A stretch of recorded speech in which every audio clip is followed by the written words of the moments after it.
Matagal na, kaya lang palipat-lipat kasi ako eh. Hindi naman ako nakapirmi sa isang lugar.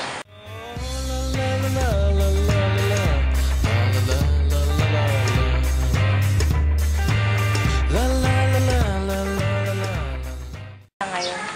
Malaki kasi tumuma lang bentahan ng newspaper ngayon kumpara sa bentahan ng newspaper.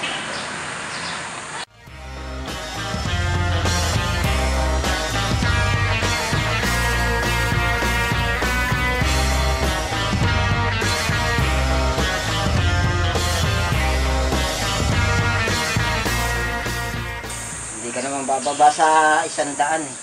Mababa na yung 100. Pero kasya naman po sa pang-araw-araw. Ayan ang hindi.